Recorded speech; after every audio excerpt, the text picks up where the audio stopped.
di dalam.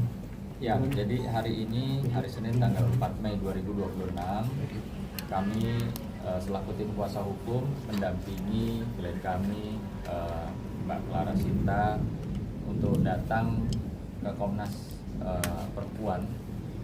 Agendanya adalah untuk membuat pengaduan atas apa yang dialami oleh Mbak Clara dan apa juga yang terkait persoalan hukum. Klien kami ini di sini mengadu karena dia merasa adalah seorang korban dari satu peristiwa adanya dugaan hubungan suaminya dengan wanita lain yang sedang melakukan aktivitas video call seks atau dikenal VCS yang kemarin sempat ramai di pemberitaan atau viral. Namun demikian, apa yang dia alami ya sangat merugikan, artinya merugikan rumah tangganya juga, lalu merugikan secara nama baiknya, merugikan pekerjaannya, yang dimana pada saat peristiwa itu sempat sampai sama suami pisah ya. Suami sempat pisah, lalu juga nama baik dan anak-anaknya. Nah, namun demikian saya sempat menyarankan kepada klien saya untuk tidak melakukan upaya hukum, tapi lebih utama adalah penyelesaian internal dulu di keluarga, ya, supaya juga Clara juga bisa lebih menenangkan diri, gitu ya. Jadi saya walaupun selaku penasihat hukum, saya tidak menyarankan Clara pada saat itu untuk mengambil langkah hukum terhadap si Mbak Indah. Namun demikian, yang sungguh mengejutkan, mengagetkan adalah klien kami Mbak Clara mendapatkan somasi dari Indah melalui kuasa hukumnya, sehingga Mbak Clara di situ juga kaget, bingung, dan merasa sebagai orang awam, saya korban, kenapa saya yang disomasi, dan dalam somasi itu secara sepengetahuan orang awam atau kacamata Mbak Clara, kenapa saya dimintain duit sampai sampai miliaran rupiah. Saya sudah menjadi korban, kenapa saya disomasi secara hukum, dituntut dan diwajibkan untuk membayar kerugian daripada Indah, daripada saudari Indah. Nah, ini yang menyebabkan dan yang mendorong keinginan daripada Mbak Clara untuk mendapatkan keadilan, ya, melalui pengaduan di Komnas Perempuan ini. Karena buat Mbak Clara ngerasa nggak adil gitu. Ini kan pelakunya perempuan, korbannya perempuan. Sudah bagus Mbak Clara nggak menuntut ganti rugi, ya, maupun secara perdata maupun pidana kepada Mbak Tri Indah. Nah, namun demikian, kenapa sebaliknya justru di saat klien kami ingin menenangkan diri, fokus dengan anak-anaknya, dengan rumah tangganya yang kemarin sempat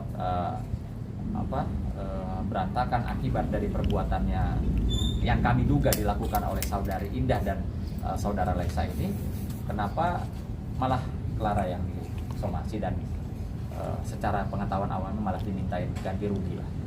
Itu kenapa hari ini kami membuat pengaduan ke Komnas Perempuan. Tapi ada rencana untuk ke langkah hukum nggak sih Bang? Ibaratnya laporan gitu? Iya, yang pasti kami siap menghadapi, ya, jalur hukum yang ditempuh oleh pihak mereka. Begitu juga kami juga akan siap melakukan upaya-upaya hukum yang kami anggap perlu ke depannya. Berarti masih dalam waktu dekat ya Bang ya? Ya, kami masih sedang pertimbangkan. Ya, justru disinilah kita bisa melihat siapa yang bijak, siapa yang tidak. Korbannya klien kami, tapi klien kami ini tidak melakukan upaya hukum terhadap pelakunya, yang kami duga pelaku, malah yang kami duga pelaku itu malah yang mengambil upaya hukum terhadap klien kami. Jadi saya cukup respect kepada klien saya juga, karena dia lebih mengedepankan sesuatu yang bijak gitu ya, daripada untuk mengambil upaya-upaya hukum sementara ini. Mungkin respon dari pihak Komnas Perempuannya seperti apa, dan ada pendampingan psikolog nggak sih ke depannya, karena kan mungkin Mbak Clara juga mengalami traumatis atau seperti apa? Mungkin bisa ditanyakan langsung, silakan ibu-ibu yang dari dalam. Mungkin Kak, respon dari pihak Komnas seperti apa tadi? Kalau tadi respon dari pihak Komnas, namanya juga Komnas Perempuan ya, mereka itu mendengarkan bukan secara mata hukum, tapi lebih ke mata perempuan. Jadi mereka paham kita hidup di negara hukum ini, apapun tindakan yang siapapun perbuat itu pasti akan ada impact-nya. Tapi betul, tapi mereka di sini nggak melihat itu. Mereka lebih melihat ke apalagi terlebih lagi posisi saya ini istri sah, punya kekuatan hukum lagi di mata agama dan hukum, itu menjadi nilai plus tambah lagi untuk mereka semakin pembelaan sama saja, tapi mereka akan lebih mengerti posisi saya ini dirugikan gitu. Saya ini posisinya saya yang dirugikan gitu. Saya dirugikan dan saya pun sejauh ini untuk langkah hukum nanti ke Mas Sunan sendiri, kuasa hukum saya yang mengambil langkah tersebut. Saya tidak bisa membeberkan, saya akan melaporkan, saya nggak bisa beberkan apapun, itu menjadi rahasia kami sebenarnya. Tapi pada awalnya, pada saat itu saya tidak mengambil langkah hukum karena saya ini hanya ingin hidup tenang aja, Mas. Bagaimanapun sikap saya kemarin viral segala macam itu adalah bentuk dari reaksi atas kejahatan yang saya ketahui. Ya balik lagi, istri mana yang bisa kuat suami ya, seperti itu kok. Pokoknya balik lagi ke pihak Komnas, semuanya pada responnya sangat baik, mereka mendukung saya. Terlebih lagi ya, saya di sini korban, saya istri. Ada rencana pendampingan psikolog nggak sih Kak dari Komnas sendiri atau gimana? Kalau psikolog kita udah, saya lagi dalam pengobatan rutin juga, minum obat dalam 2 minggu ini. Jadi karena itu sudah berjalan, jadinya itu ini juga akibat karena obat dari psikiater saya udah minum rutin, jadi alhamdulillah saya jadi kuat nih. Nih lebih tenang untuk saat ini. Kalau kemarin memang memaksakan untuk bisa ngobrol ke kalian, kalau sekarang udah lebih tenang ya karena masih dalam pengaruh obat sih. Tapi kemarin yang babat itu ada ini nggak, Clara? Ada mungkin respon dari mas suami atau apa dari Indahnya setelah ujung pepet kemarin? Oke, aku izin jawab dulu ya. Kalau untuk pekerjaan sih pasti imbas dong. Kan saya kan owner, maksudnya mood kerja itu jadi udah nggak ada. Nol total, saya jadi badakan di kamar. Kadang-kadang buat story tetap harus melanjutkan, tapi moodnya beda, tetap imbas. Kalau untuk respon tadi, respon dari mereka tetap kirim somasi ya, dengan permintaan sejumlah uang. Jadi tetap mengupayakan untuk berdamai. Ini saya awam ya, mengupayakan untuk berdamai, tapi jalurnya itu jalur uang dulu nih. Ya, saya mohon maaf kalau salah. Sepengetahuan saya seperti itu. Selanjutnya kalau untuk dari mata hukumnya ya Kak Sunan sendiri yang bisa menafsirkan somasi. Sorry untuk saat ini, apakah masih komunikasi dengan suami? Udah nggak serumah lagi, tapi kalau komunikasi masih melalui Kak Sunan biar lebih stabil sih. Soalnya kalau kita yang komunikasi langsung director malah jadi cekcok dan bakal muter-muter di situ terus permasalahan gitu, saling nyalain gitu. Tapi kalau dari Kak Clara sendiri, maaf, apakah sudah membuka pintu hati? Maaf, sorry. Saya itu jangankan sama suami ya, sama saudari Indah aja sebenarnya saya tuh udah memaafkan.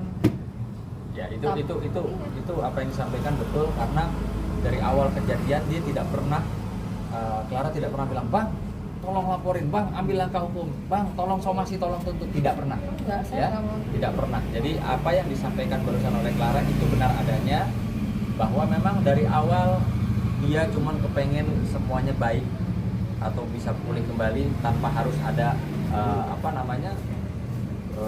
upaya-upaya hukum gitu. Iya. Kalau proses persidangan cerai itu sudah ada tanggal sidang?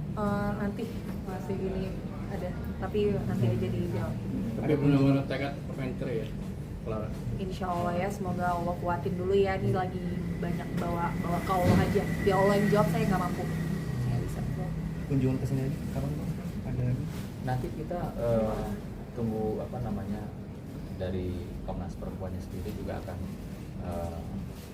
info kepada kita untuk langkah-langkah selanjutnya melalui nanti email. Kondisi anak-anak gimana Kak Clara?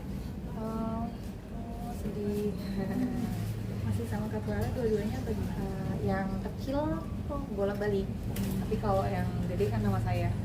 Terus ya mereka belum ngerti ya, tapi udah bisa paham lah, udah bisa kayak paham kok papanya sama maminya lagi nggak bareng gitu. Cuman tetap ceria aja sih. Kak Clara alasannya apa Kak? Kalau ditanya misal bapaknya di mana? Lagi kerja bilangnya lagi sibuk apa lagi mbak alasannya ya? Dan udah biasa juga keluar kota lama gitu ya. Iya. Mas tapi masih dapat nafkah atau gimana? Wah itu saya jujur aja nggak mau jawab. Bagaimanapun saya tuh jujur masih punya hati untuk ya kalau kemarin-kemarin kan lagi emosi ya makanya apa-apa viralin apa-apa upload, saya nggak bisa berpikir jernih. Cuman karena udah berpikir jernih sekarang untuk itu saya nggak usah jawab dulu ya. Makasih ya kak. Makasih ya. Terima kasih kak.